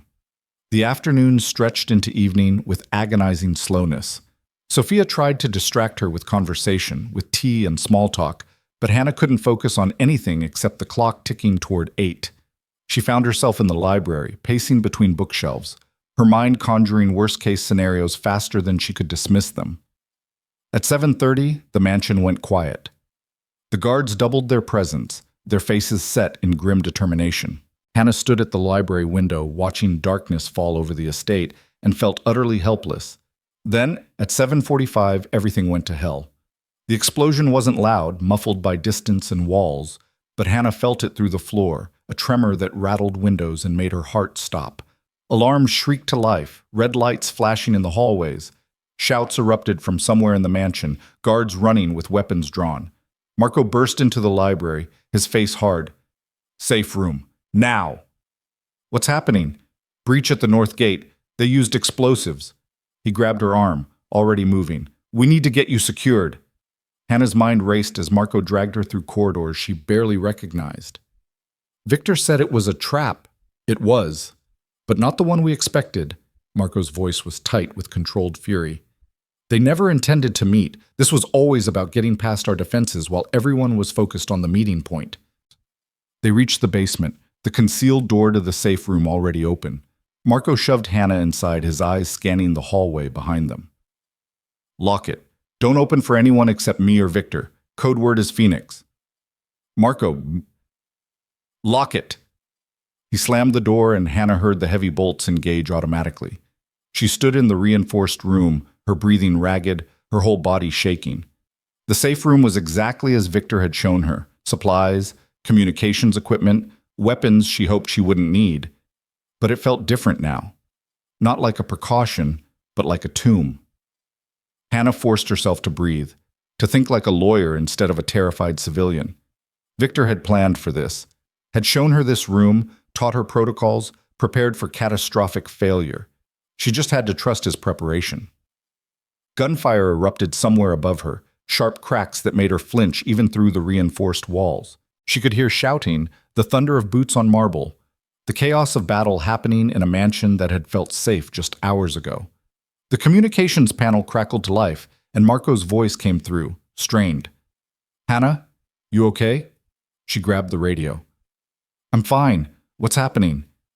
Castellano sent a strike team. 8 men, maybe more. We're holding them at the main corridor, but the connection cut out, replaced by static and the distant sound of gunfire. Hannah's hands shook as she tried to reconnect. Marco, talk to me! Nothing, just static and the terrible silence of not knowing. She sank to the floor, hugging her knees, trying to control the panic clawing up her throat. Victor was supposed to be at a meeting. Was he there now, walking into a trap while his home was being attacked? Or had he figured it out, changed plans, turned the tables on enemies who thought they were clever? The minutes dragged by like hours.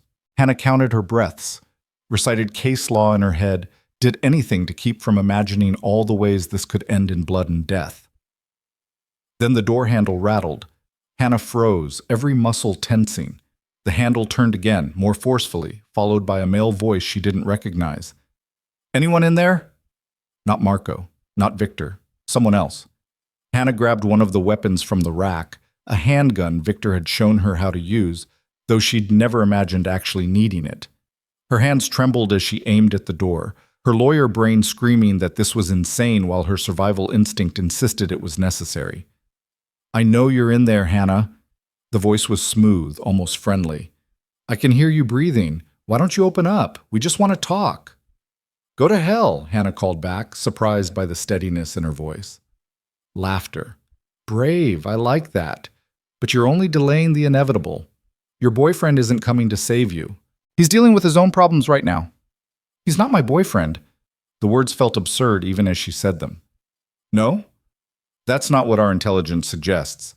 Victor Morelli doesn't keep civilians in his home unless they matter. So either you're special or you know something valuable. Either way, we need you. Hannah's mind raced. They wanted her alive. That was good. But alive for leverage, for torture, for whatever the Castellanos thought would hurt Victor most. Not exactly comforting. The door won't open, she said, buying time. It's reinforced steel with electronic locks. We have explosives. Small ones, shaped charges. Won't take more than a few minutes to breach. The voice paused. Or you could save us the trouble and come out peacefully. I promise we won't hurt you. Much. Hannah looked around the safe room, searching for options. The communications panel was dead. No way to call for help. The door would hold for a while, but not forever. And if they used explosives, she'd be trapped in here with nowhere to run when they broke through. Then she saw it. The air vent Victor had shown her during the tour. An emergency exit, he'd called it, leading to a tunnel that connected to the garage. She'd need to move furniture, climb up, squeeze through a space barely wide enough for her shoulders. But it was a chance. Fine, she called out, moving quietly toward the vent. I'm opening the door. Just give me a second. Smart girl. She could hear the satisfaction in his voice. Take your time. Hannah shoved a chair under the vent, climbing up as quietly as possible. The cover came off with barely a whisper, and she pulled herself into the narrow passage, her heart hammering so loud she was certain they could hear it through the door. Behind her, she heard the first shaped charge detonate. The door would hold for one, maybe two more blasts. She needed to move faster. The tunnel was claustrophobic, barely lit by emergency lights, and Hannah had to crawl on her elbows, dragging herself forward with the gun still clutched in one hand. Every sound was amplified, her breathing, the scrape of her body against metal, the distant explosions as they breached the safe room. She emerged into the garage, dropping down behind an SUV just as shouting erupted from the tunnel behind her. They'd discovered her escape. Hannah ran, staying low, her mind blank with terror and adrenaline. She knew the garage connected to the main house, knew there were exits, but everything looked different in the chaos and shadows. Guards lay motionless near the main entrance, dead or unconscious. She couldn't tell and didn't stop to check. A hand grabbed her from behind, and Hannah spun, bringing the gun up without thinking. Marco caught her wrist, his face bloodied but alive. Don't shoot! It's me! Hannah nearly collapsed with relief. They breached the safe room. I know. We heard the explosions. Marco was already moving, pulling her toward a service exit. We need to get you out of the estate. It's not secure anymore. Where's Victor? On his way, but he's 20 minutes out and we have maybe 5 before this whole place is overrun. Marco shoved open a door, revealing a narrow alley between the mansion and the outer wall. There's a car waiting at the south gate. Can you run? Hannah nodded, not trusting her voice. They ran through shadows and chaos, Marco's grip iron firm on her arm, his body positioned between her and any potential threats. Hannah heard gunfire behind them, closer now, and pushed herself faster than she'd ever moved in her life. The south gate appeared through the darkness, and a nondescript sedan idled there, engine running. Marco opened the back door, practically throwing Hannah inside. Drive, he barked to the man behind the wheel. Don't stop until you reach the secondary location. Wait. Hannah grabbed Marco's arm. You're not coming? I'm needed here, to hold them off until Victor arrives. His eyes met hers, fierce and determined. You stay alive, you hear me? Don't do anything stupid. Victor will find you. Then he was gone, running back toward the mansion, toward the sounds of battle. The car peeled away from the gate, throwing Hannah against the seat. She twisted to look back through the rear window. The mansion blazed with light and violence. Victor's fortress under siege, his people fighting to hold ground against an enemy that had planned this assault with devastating precision. And Victor was 20 minutes away, racing toward a battle that might already be lost. Hannah pressed her hand against the window, watching the only safe place she'd known in weeks disappear into the distance, and felt something tear inside her chest. She'd wanted freedom, wanted to leave the mansion, escape Victor's protection, return to her normal life. Now she was free. Driving through dark streets with a stranger, running from people who wanted to use her as leverage against a man she absolutely should not care about. But she did care. Cared with a ferocity that surprised her. Cared enough that the thought of Victor walking into that chaos made her chest ache with fear. "Where are we going?" she asked the driver. "Safe house. 20 minutes north. Mr. Morelli's orders." The man's eyes flicked to the rearview mirror. "You okay, ma'am?" "I don't know." Hannah's hands were still shaking, adrenaline making her voice unsteady. "Is Victor really on his way?" "Yes, ma'am. He was at the meeting point when the breach happened. Turned out Castellano never showed. Whole thing was a diversion to get him away from the estate." The driver's jaw tightened. "But the boss figured it out. He's heading back now with reinforcements." "How many people attacked the mansion?" "Reports say 15, maybe 20. Professional team, well armed." He took a sharp turn, checking mirrors constantly. "But Mr. Morelli's people are the best. They'll hold until he gets there." Hannah wanted to believe him, wanted to trust that Victor's preparation and power would be enough. But she'd seen the chaos, the bodies, the way the Castellanos had breached defenses that were supposed to be impenetrable. The safe house turned out to be a modest apartment in a middle-class neighborhood, deliberately unremarkable. The driver walked her inside, checked every room with professional efficiency, then handed her a phone. "Boss will call when he can. Until then, you stay put. Lock the doors, don't answer for anyone except me or Mr. Morelli." He moved toward the exit.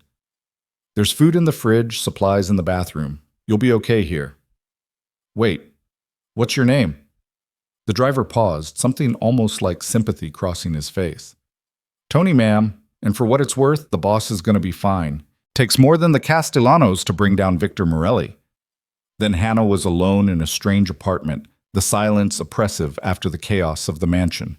She locked every door, checked every window, then sank onto the couch with the phone clutched in her hands. Hours passed. No call, no updates. Just terrible silence and the weight of not knowing. Hannah tried to sleep but couldn't, her mind racing with worst-case scenarios. She paced the small apartment, memorizing exits, checking locks, doing anything to feel less helpless. At 3 a.m, the phone finally rang. Hannah grabbed it with trembling hands. "Hello?" "Hannah?" Victor's voice, rough with exhaustion but alive. So gloriously alive. "Are you okay?" "I'm fine. Her voice broke. "Are you okay? What happened?" "The mansion is secure. The Castellanos are dead or captured. My people are alive mostly." A pause, and she heard the weight in his silence. "Marco's in surgery. He took 2 bullets holding them off until I got back." Hannah's hand flew to her mouth. "Is he going to make it?" "Doctors say yes. But it was close." Victor's voice hardened. "This is my fault. I should have anticipated they'd go after you directly. Should have had better contingencies. You saved my life, again. I put your life in danger, again." He sighed, and Hannah heard the self-recrimination beneath his exhaustion. "I'm coming to get you. Give me 2 hours to finish here, and I'll bring you somewhere safer than the mansion." "Where?" "You'll see. Just, Hannah, I need you to trust me. One more time. Can you do that?" She thought about Marco bleeding out to protect her, about guards who'd fought to hold the line, about Victor racing back to save his home and the people in it. Thought about how she'd felt watching the mansion disappear, terrified not for herself but for him. "Yes," she said quietly. "I trust you." "Good." The relief in his voice was palpable. 2 hours. Don't open the door for anyone else." The call ended, and Hannah sat in the dark apartment, processing everything that had happened. She'd escaped a breach, crawled through tunnels, run through chaos with a gun in her hand. She'd survived, but the cost was still being counted in blood and consequences. When Victor finally arrived, dawn was breaking over the city. He looked like he'd been through war, suit torn, dried blood on his shirt, exhaustion carved into every line of his face. But his eyes were sharp, focused entirely on her. "Come on," he said, offering his hand. "I'm taking you somewhere the Castellanos will never find." Hannah took his hand, letting him pull her to her feet. His grip was warm, solid, real. "Where?" Victor's smile was tired but genuine. Somewhere I should have taken you from the beginning. Somewhere not even my enemies know exists. He led her to a new SUV, this one unmarked and clean. As they pulled away from the safe house, Hannah watched the city wake up around them. Normal people starting normal days, completely unaware of the violence that had unfolded while they slept. She'd been one of those people once, invisible, overlooked, safe in her ignorance. Now she was driving through dawn with a man who'd killed for her, protected her, claimed her as his responsibility with a possessiveness that should have terrified her. Instead, Hannah leaned back against the seat and closed her eyes, trusting Victor Morelli to keep her alive. Whatever came next, they'd face it together. Even if neither of them knew what together meant yet. They drove for hours, leaving the city behind as dawn bled into morning. Victor said nothing, his hand steady on the wheel despite the exhaustion etched into his face. Hannah didn't push for conversation, content to watch the landscape change from urban sprawl to coastal highway, the ocean appearing like a promise on the horizon. Eventually, Victor turned onto a private road that wound through dense forest, the pavement giving way to gravel, civilization disappearing behind them. The house that emerged from the trees was nothing like his mansion, smaller, older, built of weathered wood and glass that reflected the sea beyond. It looked like somewhere a person could breathe. "What is this place?" Hannah asked as he parked. "Mine, but not on any official records." Victor climbed out, moving around to open her door. "My father bought it years ago under a shell corporation. When he died, I kept it. Nobody knows about it except Sophia and Marco. And now me. And now you." He helped her out of the SUV, his hand lingering on hers. "Come on, you need rest." Inside, the house was warm and surprisingly lived in. Books on shelves, comfortable furniture, a kitchen that showed signs of actual use. Not a fortress or a showpiece, just a home. "There's a bedroom upstairs," Victor said, gesturing vaguely. "Take it, sleep. I'll be here when you wake up." Hannah should have been exhausted, should have collapsed gratefully into bed after the terror of last night, but adrenaline still hummed through her veins, questions crowding her mind. "What happened at the mansion?" she asked, "after I left?" Victor moved to the kitchen, pulling out a bottle of whiskey and 2 glasses. "The Castellanos sent their best people. Trained, disciplined, well-armed, they breached the north gate with explosives, fought through my guards, went straight for the safe room. He poured generous measures. They knew the layout. Someone gave them intelligence." "Someone on your side?" "Someone who's dead now." Victor's voice was flat, final. "I don't tolerate traitors." Hannah accepted the glass he offered, the whiskey burning down her throat. "How many people died?" "3 of mine, all 15 of theirs." He drank, his eyes distant. "Marco will recover. The mansion is damaged but repairable. And the Castellanos," his smile was cold, satisfied, "no longer have the resources or leadership to threaten anyone." "You killed Castellano." "Among others." Victor set down his glass. "The meeting was supposed to be a diversion, but I figured out the plan before I got there. Turned the tables. While they were attacking my home, I was eliminating their command structure." He looked at her, his dark eyes searching. "It's over, Hannah. The war, the threat, all of it. You're safe now."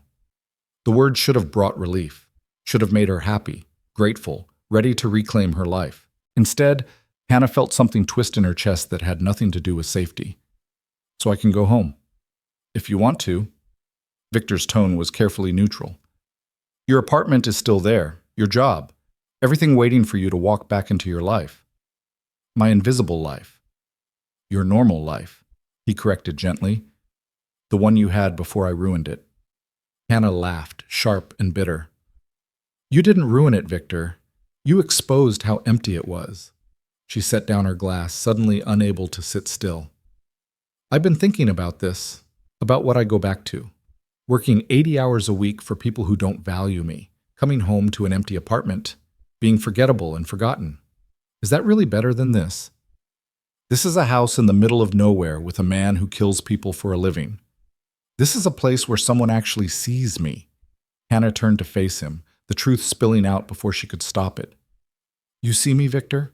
You notice when I'm scared, when I'm angry, when I'm fighting to stay strong. You showed me your world, the good and the terrible, and you trusted me with it. When's the last time anyone trusted me with anything that mattered? Victor stood slowly, moving toward her with that controlled grace. Hannah, you're traumatized. You've been held captive for 2 weeks, nearly killed multiple times. What you're feeling isn't real, it's don't. She held up a hand, stopping him. Don't tell me what I'm feeling. I'm a lawyer, Victor. I analyze, I process, I examine evidence. And the evidence says that I've been more alive in the past 2 weeks than I was in the past 2 years. That doesn't mean you belong in my world. No, Hannah agreed. But it means I don't belong in my old one either. They stood in the quiet kitchen, morning light streaming through windows, the ocean visible beyond. Victor looked at her like she was a problem with no solution, something precious and breakable that he didn't know how to handle. I can't offer you normal, he said finally. I can't promise safety or simplicity or anything resembling an ordinary life. My world is dangerous, violent, complicated. People who love me become targets. People who love you, Hannah repeated softly. Is that what I am? Victor's control cracked, just slightly. I don't know what you are. I just know that thinking about you in that safe room, trapped and terrified, made me want to burn the world down. That watching you escape, seeing you survive, was the first time in 15 years I felt genuine fear. Fear of what?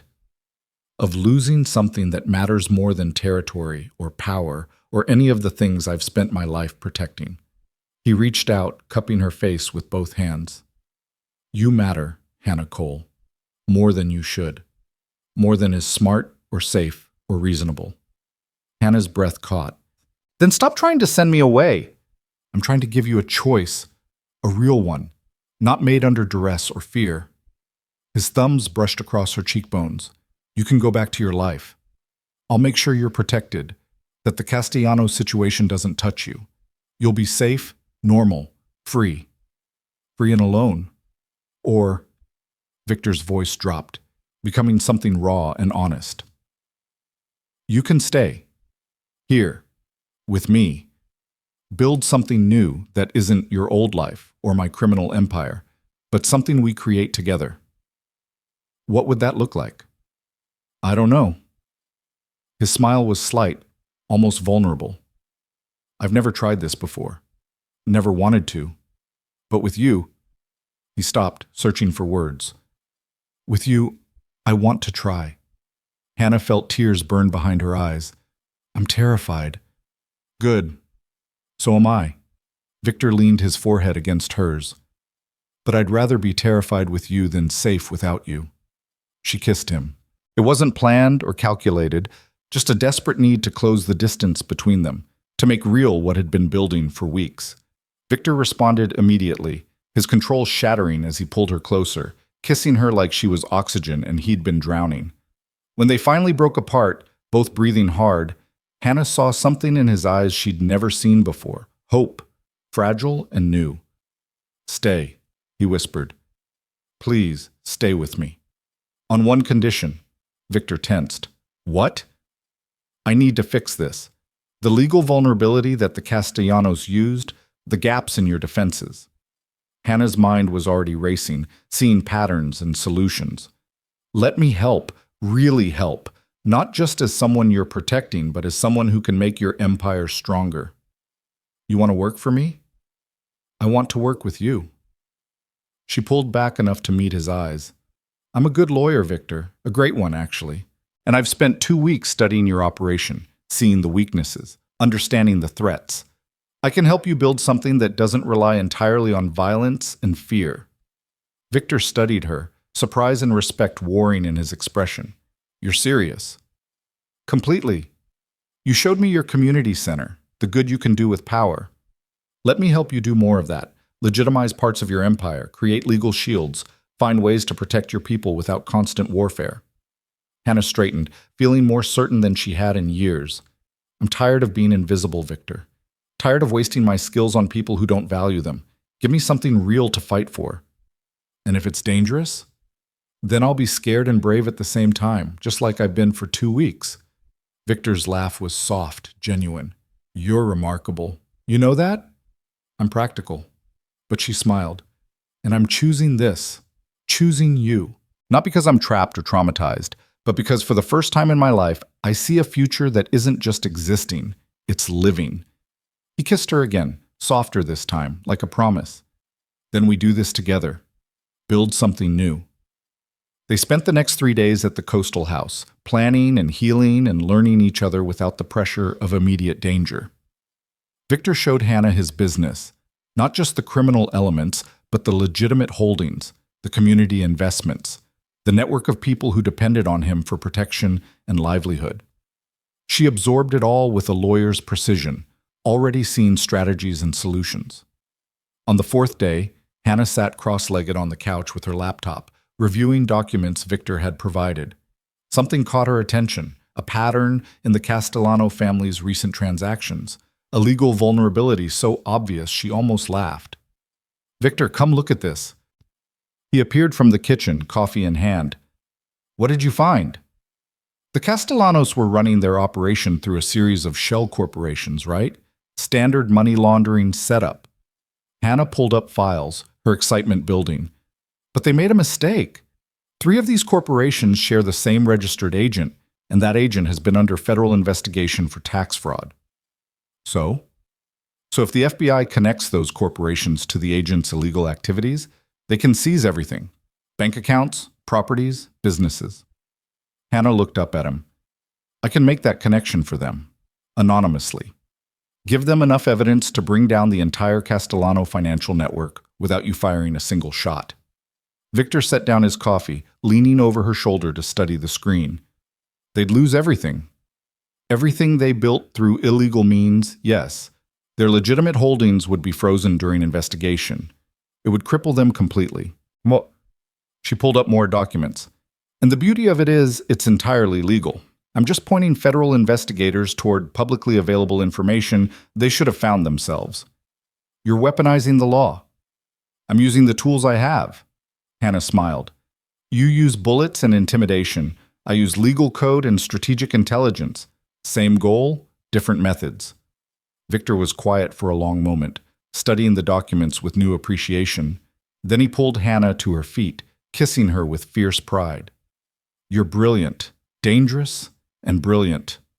I learned from the best. They spent the next week executing Hannah's plan. She compiled evidence, created anonymous tips, fed information to the right federal investigators through channels that couldn't be traced back to Victor. It was meticulous work, requiring the precision she'd honed over years of legal practice and the strategic thinking she'd learned watching Victor operate. The results were devastating.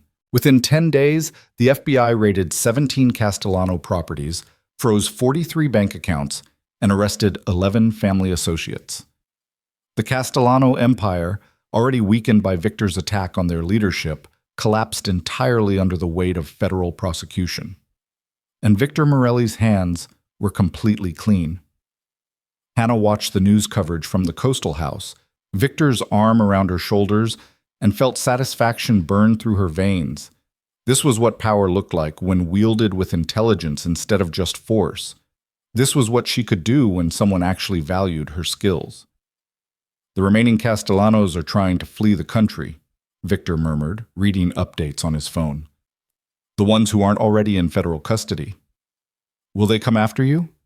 No, they're too busy trying to survive. He set aside his phone, turning to face her. You ended a war without firing a shot, Hannah. You did in 2 weeks what would have taken me months of violence and bloodshed. We did it together. She leaned into him. Your intelligence network, my legal expertise. Partnership. Partnership, Victor agreed. I like the sound of that. They returned to the city 3 weeks after the mansion attack. The estate had been repaired, security upgraded, protocols strengthened. But Victor split his time between the mansion and the coastal house, creating space for Hannah that wasn't defined by captivity or protection. She resigned from Patterson and Holmes with a carefully worded email citing personal reasons. Nobody questioned it. Nobody tried to convince her to stay. Hannah Cole had been invisible there, easily replaced and quickly forgotten. Instead, she became Victor's legal counsel, not officially, not in any way that could be traced, but in the quiet strategic planning that happened behind closed doors. She helped him legitimize parts of his empire, setting up community programs and legal businesses that served as both genuine good works and clever shields for his less savory operations. Sophia welcomed her with open arms, treating Hannah like the daughter she'd never had. Marco recovered from his injuries and became one of Hannah's fiercest protectors, the two of them forming an unlikely friendship built on mutual respect and shared survival. And slowly, carefully, Hannah and Victor built something neither of them had expected, a life together that balanced his world and her principles, his power and her intelligence, his protection and her independence. 6 months after that Christmas Eve, when Hannah had stepped into the wrong car, Victor found her in the mansion library, surrounded by legal documents and coffee cups. He settled into the chair across from hers, watching her work with quiet appreciation. "I have something for you," he said finally. Hannah looked up, surprised. "What?" He pulled out a small box, velvet and expensive. "Open it." Inside was a ring, platinum with a single diamond, elegant and understated. Hannah's breath caught. "I'm not proposing," Victor said quickly. "Not yet. But I wanted you to have this, to know that what we have, it's real, it's permanent. When you're ready, when we're both ready, I'll ask properly. But for now," he took the ring, slipping it onto her right hand.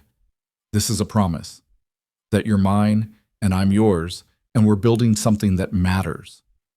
Hannah looked at the ring, then at Victor, and felt her heart do something complicated and wonderful.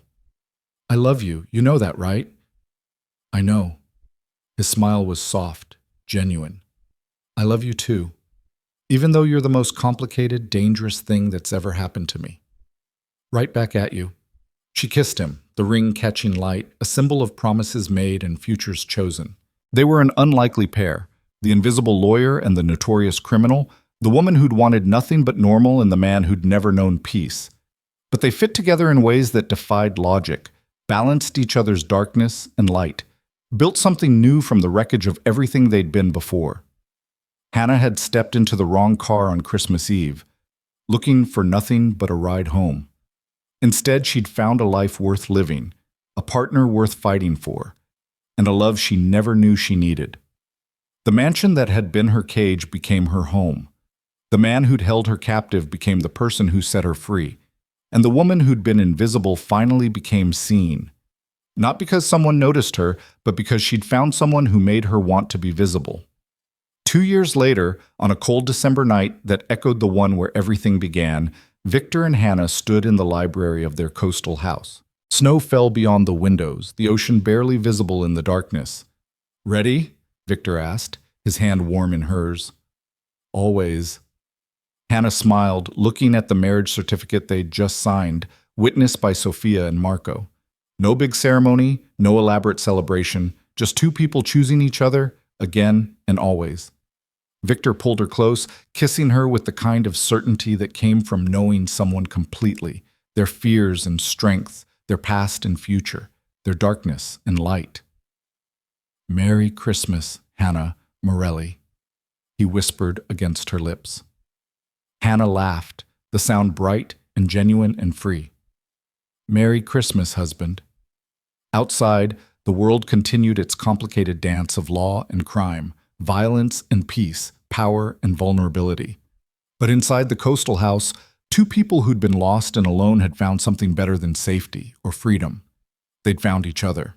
And that was worth every wrong turn, every terrified moment, every choice that led them here. Together, dangerous and completely, perfectly alive. The wrong door on Christmas night had led Hannah Cole to exactly where she belonged. In Victor Morelli's arms, in his world, in a life they'd built from chaos and choice and the kind of love that broke every rule.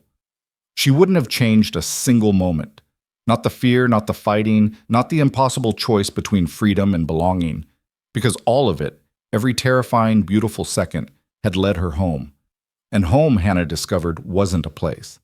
It was a person who saw you, valued you, loved you with a ferocity that transformed everything it touched. Home was Victor, and she was finally, irrevocably, completely free.